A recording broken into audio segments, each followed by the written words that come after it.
नमस्कार मित्रांनो. मुरांबा या मालिकेच्या आजच्या भागामध्ये आता रेवाला सुखरूप जीवा तांबुडकर घरी घेऊन येतो. आता शुद्धीवर आल्यानंतर म्हणते की हे बघा, आज मात्र ह्या मुलीला जर मी वाचवलं नसते तर मी स्वतःला कधीही माफ करू शकले नसते आणि हे गिल्ट आहे तर ते मला मरणापेक्षा जास्त त्रास देत राहिलं असतं.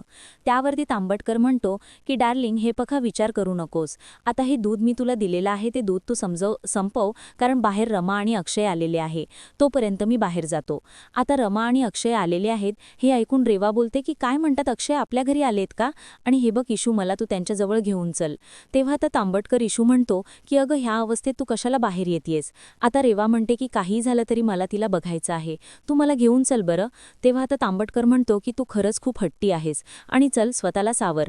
म्हणून तो स्वतः तिला आता धरतो आणि बेडवरून खाली घेऊन तिच्या हाताला धरून तुला बाहेर घेऊन येतो. आणि अक्षय बाहेर हॉलमध्ये बसलेले असतात आणि तेवढ्यात आता आरोही झोपलेली मांडीवर आहे रमाच्या, आणि अक्षय मात्र रागानेच रिॲक्ट होत तिकडे हात देऊन उभा आहे. आणि तेवढ्यात रेवा आणि तांबटकर बाहेर येतात. तांबटकर रेवाला म्हणतो की सावकाश, तिला हाताला धरतो आणि बाहेर घेऊन येतो. रमा आणि अक्षय पाहतच असतात. तेव्हा मात्र आता रेवा ही रमाच्या शेजारी येऊन बसते आणि विचारते की रमा, आरवी कशी आहे, बरी आहेस ना? आता रमा मात्र रागाने रेवाकडे पाहत असते आणि आता रेवा विचारते की खूप घाबरली असेल हो ना? तेव्हा आता रमा म्हणते की हो, आणि आता तिला हात सुद्धा रेवाला लावून देत नाही. आणि आम्ही तिची काळजी घेण्यासाठी आहोत, तुझी काही गरज नाही, असं स्पष्ट आता रमा म्हणते. आणि हे बघ रेवा, आज तू माझ्या मुलीला वाचवलं. एक आई म्हणून मी तुझे आभार मानावे असं मला वाटतं, आणि खरंच त्याबद्दल थँक्यू. त्यावरती रेवा म्हणते की अगं, थँक्यू कशाला म्हणतेस? तिच्या जागी दुसरं कोणीही जरी असते तरी सुद्धा मी तेच केलं असतं, आणि मला तर माहिती सुद्धा नव्हतं की ही तुमची मुलगी आहे तर. आणि खरंच सांगते की खरंच ती मुलगी खूप गोड आहे आणि तुमची मुलगी आहे म्हणून तिच्यावर अगदी छान असे संस्कार सुद्धा आहे. हे बघ ना, देवाने सुद्धा किती, आता खरंच मला माझ्या पापांचं प्रायश्चित्त करायचं होतं आणि देवाने मात्र त्या रूपात मला ती संधीसुद्धा दिली, आणि हेच माझ्यासाठी खूप आहे. थँक्यूपेक्षा सुद्धा खूप काही जास्त. आता रमा आणि अक्षय एकमेकांकडे पाहत असतात. रेवाचं वागणं त्यांना काही कळत नसतं, कारण रेवावर त्यांचा विश्वासही नसतो. त्यानंतर रेवा आता अक्षयच्या जवळ येते आणि अक्षयला म्हणते की हे बघ, तुला असं वाटत असेल की मी हे सगळं काही प्लॅन करून घडून आणलं असेल, पण हे बघ, तुला मात्र माझी खात्री पटून देण्यासाठी मला हेच पटून नाही द्यायचं, आणि मी तुमच्या मुलीला वाचू शकले यातच माझं समाधान आहे. तेव्हा आता अक्षय म्हणतो की माझी पूर्णपणे खात्री पटलेली आहे की हा तुझा प्लॅन आहे. जे काही तुमचं सुरू आहे ते सगळं काही ठरून चाललेलं आहे तर. आणि खरंच आता अक्षय हात जोडतो आणि म्हणतो की खरंच थँक्यू. तेव्हा आता लगेच आता तांबटकर म्हणतो की इट्स ओके, आभार मानण्याची काही गरज नाही. इनफॅक्ट म्हणजे मीच तुमचे आभार मानले पाहिजे, कारण रेवा जेव्हा बेशुद्ध पडली होती तेव्हा तुम्ही तिला हॉस्पिटलमध्ये घेऊन गेला होतात आणि तुम्ही तिला घरीसुद्धा आणून सोडलं, आणि त्याबद्दल खरंच थँक्यू सो मच. त्यावरती मात्र आता अक्षय म्हणतो की तांबटकर, हाच फरक आहे तुमच्यात आणि आमच्यामध्ये. त्यावरती तांबटकर म्हणतो की अक्षय, परंतु रेवा म्हणते की हे बघा, तुम्ही पहिल्यांदा माझ्या घरी आलात, त्यामुळे मला तुम्हाला हीच रिक्वेस्ट करायची होती, आणि प्लीज तुम्ही जेवल्याशिवाय जाऊ नका. तर अक्षयला फारसं हसू येतं. रमा तर रेवाकडे रागाने पाहत असते. अक्षय लगेच हात जोडतो आणि म्हणतो की आभारी आहे, धन्यवाद, आणि तुमच्या इथली पाणीसुद्धा मला नकोय. त्यावरती तांबटकर म्हणतो की इट्स ओके, आम्ही मात्र कोणाला जबरदस्ती नाही करू शकत, आणि परंतु मी तुम्हाला काय म्हणतो की कदाचित आपण ह्यापुढे मात्र असेच भेटत राहू एकमेकांना. तेव्हा आता अक्षय आणि रमा दोघेही जायला निघतात. तर आता रेवा म्हणते की हे बघा, प्लीज थांबा. रमा आणि अक्षय, तुम्ही थोडा वेळ आणखीन थांबला असतात तर मला खूप बरं वाटलं असतं. तेव्हा त्या लगेच तांबटकर म्हणतो की प्लीज थांबा ना. तर आता रमा आणि अक्षय ऐकायला तयारच नसतात. अक्षय लगेच आता आरोहीला उचलतो.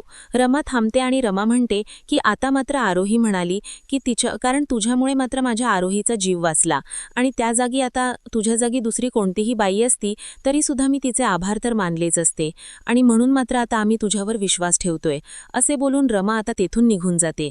त्यानंतर रेवा मात्र आता तांबटकरच्या ह्या मिठीमध्ये येते आणि दोघे आता अगदी खुश असतात. त्यानंतर आता इकडे रमा आणि अक्षय अजून घरी नाही आलेले याचं मात्र तर आता खूप असं पार्वती आजीला खूप टेन्शन येते. मयुरी, आता अभि आणि पार्वती हे सगळेजण मात्र आता रमा आणि अक्षय अजून का आले नसतील म्हणून त्यांची वाट पाहत असतात. पार्वती आजीचे तर डोळे अगदी म्हणजे लागलेलेच असतात. तेव्हा पार्वती आजी म्हणते की 1 तास झाला असेल, अक्षयचा फोन येऊन गेलेला आहे, परंतु आत्ता अजूनपर्यंत त्यांचा काही पत्ता नाही, गाडीचा आवाज वगैरे नाही. त्यावरती आनंद म्हणतो, वरती आता लगेच म्हणजे सगळ्यांना हसू येते. तर आनंद असं म्हणतो की आजी, अगं असं समज ना, अक्षय मात्र 7 वर्षाचा जो काही बॅकअप आहे तर तो भरून काढतोय. तर अगं हे बघ ना आजी, विचार कर, गेल्या काही अगदी 7 वर्षापासून तो आपल्या कुटुंबापासून लांब होता. रमा आणि अक्षय वेगळे होते, 7 वर्ष झालेत. आणि त्याच्यानंतर मात्र हा निवांत क्षण आहे तर तो त्यांना अगदी म्हणजे अनुभवायला मिळाला. आपण मात्र का त्यांच्या फॅमिलीच्या आड यायचं आहे? त्या तिघांना एकत्र एन्जॉय करायचं असेल तर आपण का मध्ये करू शकतो? आता अभि म्हणतो की आजी, हे बघ दादा एकदम बरोबर बोलतोय. मग ते तर आपल्याला म्हणालेत की ऑन द वे आहेत, मग अगदी कुठल्याही क्षणी ते येऊन पोहोचतीलच. आणि हे बघ आता मात्र ह्यावेळेस मात्र त्यांना शोधायला आम्हाला कोणालाच ह्यावेळेला मात्र बाहेर पाठवू नकोस प्लीज. आपण कोणीही आता घराच्या बाहेर पडायला नकोय. तेव्हा लगेच आता म्हणजे पार्वती अभिकडे बघते. अभि नक्की असं का बोलत असेल? अभि म्हणतो की मी मुलांना सुद्धा झोपवलंस, कारण आपली मुलं आहेत तर ती आपल्या नजरेसमोर असलेली मला बरं वाटतं. अभि अगदी घाबरूनच बोलत असतो. अभि नक्की असं का बोलतो कोणाला काही समजत नसतं. वरती आता आनंद विचार करून म्हणतो की अभ्या, मला आता नक्की तुला हेच विचारायचं आहे की नक्की तू असं का बोलतो आणि आज सुद्धा तुला कसली भीती वाटते? आणि अख्खा दिवस मात्र तू मुलांच्या जवळच गुठमळत होता, तू मुलांना बाहेर जाऊन दिलं नाहीस, मग तू मुलांच्या बाबतीत इतका अचानक पॉझिटिव्ह कसा झालेला आहे? मयुरी सुद्धा विचारते की काय रे अभि, काय झालं नक्की, की सगळं काही ठीक तर आहे ना? त्यावरती आता अभि खोटं बोलतो आणि हो असं म्हणतो. अभि म्हणतो की हो सगळं ठीक आहे, काही झालेलं नाही आणि पॉझिटिव्ह असं वगैरे काही नाही. मी सुद्धा तरी कुठे वेळ घालवला होता बरं, आणि मी सुद्धा आता तुमच्यापासून बरेच दिवस झाले लांब होतो, म्हणून मी आता तुमच्याबरोबर वेळ घालवत होतो. आणि ते सगळे काही अगदी म्हणजे एकत्र आपण नव्हतो तेव्हाचे जे क्षण आहे तर ते तुमच्यासोबत जगून मात्र अगदी भरून काढण्याचा प्रयत्न करत होतो, बाकी काही नाही. म्हणून अभि आता पुन्हा खोटं बोलतोय. तेव्हा आता आनंद म्हणतो की थोडक्यात काय आहे की आम्ही सगळेजण आमचा बॅकअप भरून काढत आहे. त्यावरती पार्वती आजी म्हणते की हो ते तर छान आहे, कारण काळ इतका कठीण आहे की ह्या काळामध्ये अगदी कुटुंबाने एकत्र असणं खूप गरजेचं आहे. पूर्वीच्या काळी कसं सगळं काही छान असायचं, एकत्र कुटुंब असायचं आणि अशी काही मुद्दाम गरज भासत नव्हती. आता म्हणजे असं आहे की आपल्या माणसासाठी मुद्दाम वेळ काढावा लागतोय. तेव्हा आता मयुरी म्हणते की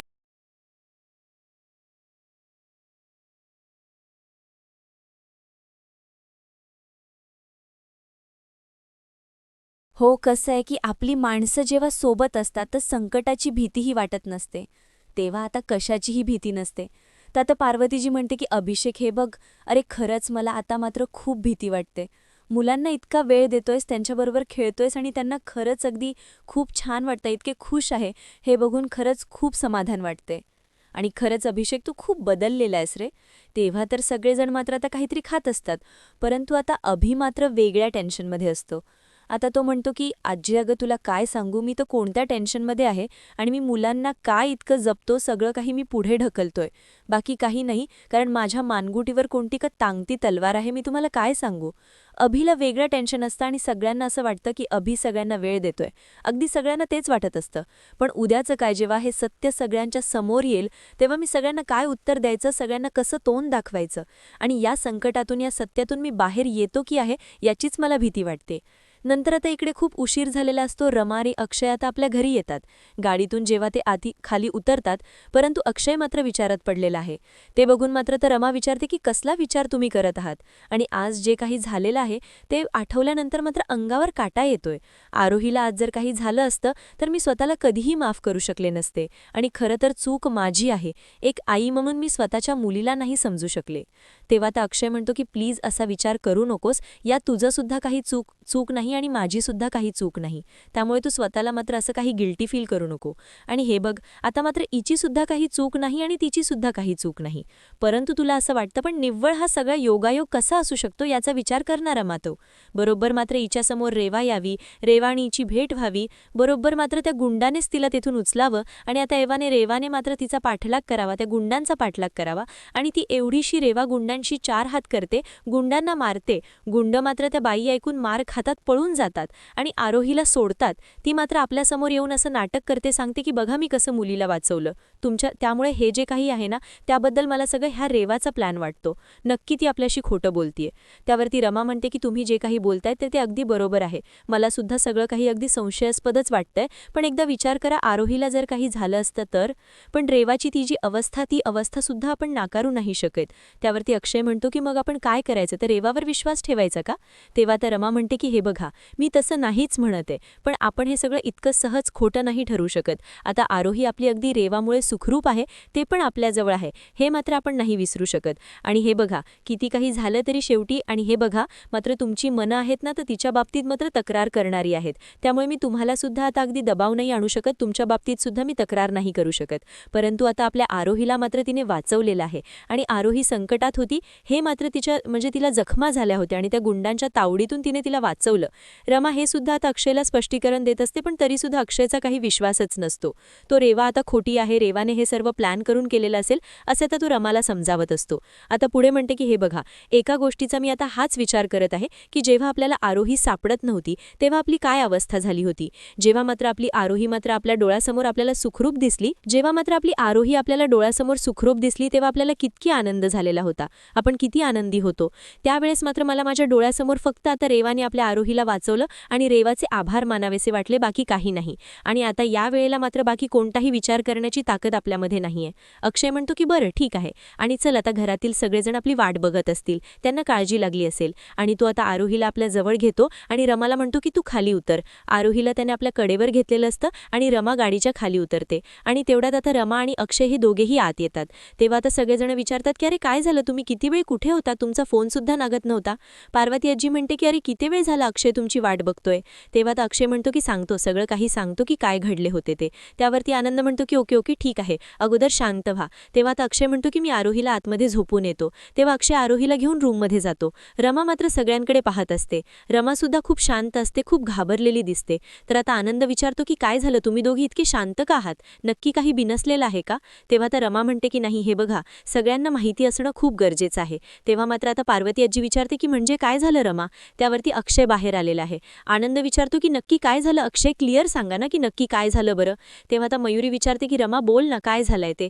त्यावरती आता रमा सांगायला सुरुवात करते की आम्ही जेव्हा कारमधून चाललो होतो, जो काही आता घडलेला प्रकार आहे की जेव्हा आता अक्षयला फोन येतो, अक्षय गाडीच्या खाली उतरतो आणि आता आरोही सुद्धा आता ते पॉपकॉर्न वगैरे आणायला गेलेली होती आणि तेव्हा ते अगदी काय घडलेलं आहे हे सगळं काही रमा आता सविस्तर घरच्यांना सांगते. आता घरचे मात्र हे सगळंही ऐकून आरोहीच्या जीवावर बेतलेलं होतं. आता अभिनेता पूर्णपणे आपल्या हाताने चेहऱ्यात झाकून घेतलेलं असतं. रमा आणि अक्षय सुद्धा पाहत असतात. तर आनंद आता धक्क्यानेच म्हणतो की आरोहीच्या जीवावर काय संकट बेतलं असेल याची कल्पना सुद्धा आम्हाला नव्हती. पार्वती आजी म्हणते की रेवाने वाचवलंच, परंतु आरे ती गुंड नक्की होते तरी कोण, त्यांचं आपल्याशी काय वैर होतं. आपण तर पाचगणीमध्ये आता राहायला आलो आणि आपण जेव्हा पुण्यामध्ये राहत होतो इकडचं काही आहे का, पुण्याहून आले का ते इकडे गुंड. तेव्हा आता अभि खूप रडत असतो आणि तो म्हणून जातो की आई ते पुण्यातील माणसं वगैरे नसतील. म्हणजे हे बघा आजी, मला असं म्हणायचं आहे की हे गुंड आहे तर ते खूप कॉमन असतात. तर एखादं श्रीमंत घर बघायचं आणि तेथील मुलांना किडनॅप करायचं आणि त्यांच्याकडून पैसे उकळायचे, असे धंदे त्यांचे सुरू असतात. हे नक्की पुण्याचे असतील यावरून काही नाही, त्याची गरजसुद्धा नसेल, ते पुण्याचे नसतीलच. अभि मात्र गोंधळत बोलत असतो आणि आता त्याच्या डोळ्यातून सुद्धा पाणी येत असते, पण खरं काय आहे हे सांगायला तो काही तयार नसतो. त्यानंतर आता अक्षय म्हणतो की ठीक आहे, आता सगळ्यांनी शांत व्हा आणि अभ्या तू सुद्धा शांत हो. आपल्या घरी सुखरूप परत आलेली आहे, हे महत्त्वाचं आहे. आपण सगळ्यांनी शांत राहूयात, परंतु सतर्क राहूयात. तेव्हा आता अभि म्हणतो की हो ते तर बरोबर आहे आणि आरोजी घरी सुखरूप आली हे तर महत्त्वाचं आहे. आणि जर रेवा तिकडे वेळेमध्ये पोचली नसती तर काय झालं असतं बरं, की हा सगळा विचार करावासा सुद्धा नाही वाटत. परंतु रेवा मात्र अगदी देवासारखी तिकडे येऊन पोहोचली. तेव्हा आता लगेच अक्षय म्हणतो की हे जर रेवानेच केलं असेल तर हे कशावरून तिने सगळं काही केलं असेल. तर अभि डोक्याला हात लावत म्हणतो की नाही, हे सर्व तिने नाही केले. आता अक्षय विचारतो की का नसेल रेवाने केले, तू इतकं खात्रीने कसं सांगू शकतोस. आता सगळेजण अभिकडे संशयाने पाहत असतात की नक्की अभि काहीतरी आपल्यापासून लपवतोय. परंतु अभि पुन्हा म्हणतो की अरे मी आत्ताच तुम्हाला म्हटलो की हे गुंड आहे तर ते खूप कॉमन असतात, तर रेवाने हे सगळे नसेन केलं आणि पैसे उकळण्याचे ह्या गुंड्यांचे धंदे असतात. मग रेवा हे सर्व कशाला करेल, रेवाने नसेन केले. आता अक्षय म्हणतो की स्वतःची इमेज सुधारण्यासाठी, आता मी कशी बदललेली आहे हे दाखवण्यासाठी मुद्दाम रेवा हे सगळं काही करायला तयार असेल. रेवानेच मात्र हे सर्व ॲडजस्ट केलेलं असेल, तिनेच मात्र गुंडांना बोलावलेलं असेल आणि तिनेच मात्र आता हे सर्व काही गुंडांकडून करूनसुद्धा घेतलं असेल आणि आपल्याला मात्र असं दाखवत असेल की बघा मी कसं कसं तुमच्या मुलीला वाचवलं. आणि हे सगळं काही खोटं नाटक करून मात्र ती हे सगळं काही करू शकते आणि आता हे सगळं काही तिनेच केलेलं आहे. तर हे बघा, मात्र आपण सगळ्यांनी तो अनुभव घेतलेला आहे आणि आपल्याला रेवा कशी आहे हे चांगलंच माहिती आहे. त्यामुळे रेवाच्या बाबतीत जे काही आता आपण इतका विश्वास नाही ठेवू शकत. आपल्याला सगळ्यांना माहिती आहे की रेवा कशी आहे आणि रेवानेच हे सगळं घडवून आणलेलं आहे, हे मी खात्रीने सांगू शकतो. अभिचा मात्र विश्वास नसतो, कारण अभिला खरं कारण काय आहे हे माहिती असते, परंतु अभि सांगायला तयार नसतो. तेव्हा आता अक्षय पुढे म्हणतो की हे बघा, रेवा कशी आहे आपल्याला माहिती आहे, त्यासाठी मात्र कोणीही तिच्यावर विश्वास ठेवण्याचा प्रयत्न करू नका आणि ती चूक आपल्याला करायची नाहीच. इथे काहीही झालं तरी मी सुद्धा रेवावर विश्वास नाही ठेवू शकत. त्यानंतर मात्र आता इकडे रेवा आणि तांबटकर आहे, तर तेथे मात्र इन्स्पेक्टर साहेब आलेले आहे आणि रेवाने जे काही स्टेटमेंट दिलेलं आहे त्यावर मात्र तो तिची सही घेतो. रेवा त्यावर सही करते. तर आता रेवा विचारते की इन्स्पेक्टर, त्या गुंडांचा काही शोध लागला का, काही माहिती मिळाली का, काही प्रूफ्स वगैरे मिळाले का? तेव्हा आता काही गुंडांचे फोटो वगैरे दाखवतात आणि म्हणतात की यापैकी कोणताही चेहरा तेथे कुठे होता का, यातील कोणत्याही गुंडाला तुम्ही ओळखतात का, असं ते विचारतात. तेव्हा आता रेवा मात्र ते सगळे काही गुंडांचे फोटो वगैरे बघते, त्यातील एकही गुंड तेथे नव्हता आणि इन्स्पेक्टर साहेबांना म्हणते की नाही इन्स्पेक्टर साहेब, यातील कोणतेही गुंड तेथे नव्हते, त्यातील एकही चेहरा माझ्या ओळखीचा नाही, हे सगळे गुंड आहेत तर ते वेगळे आहेत. तेव्हा आता इन्स्पेक्टर साहेब म्हणतात की याचा अर्थ असा होता की स्थानिक टोळी नाही, कारण हे बाहेरून आलेले जे काही गुंड आहेत ते गुंड आहेत, तर कदाचित मात्र लहान मुलांची अगदी तस्करी आहे, तर ते ब्लॅकमेल म्हणजे त्यांना किडनॅप करण्यासाठी ही टोळी येथे आलेली असावी आणि हे मात्र आता मुलांना किडनॅप वगैरे करतात आणि त्यांना दूर जाऊन अगदी त्यांना विकतात, अशी ह्यांची टोळी दिसते. आता तावटकर म्हणतो की हे बघा, आता तिकडे CCTV सुद्धा आहेत आणि तुम्ही पूर्णपणे नाकाबंदी सुद्धा केली होती, करून सुद्धा तुम्हाला कुठलाही सुगावा नाही लागला का? त्यावरती आता इन्स्पेक्टर साहेब म्हणतात की हे तांबटकर, जी काही संपूर्ण यंत्रणा आहे ती कामाला लागलेली आहे आणि आम्ही पुराव्याच्या आधारे काम करतो. एखादा जर ठोस पुरावा आम्हाला मिळाला तर आम्ही त्याची ओळख पटवण्यासाठी तुम्हाला नक्की बोलू. वरती रेवा म्हणते की हे बघा इन्स्पेक्टर साहेब, फक्त ती माणसं पकडली जावी आणि त्यासाठी मात्र माझी तुम्हाला कोणतीही मदत लागली तरी सुद्धा मी ती मदत करायला तयार आहे. नक्की मला फक्त मागा, मी कधीही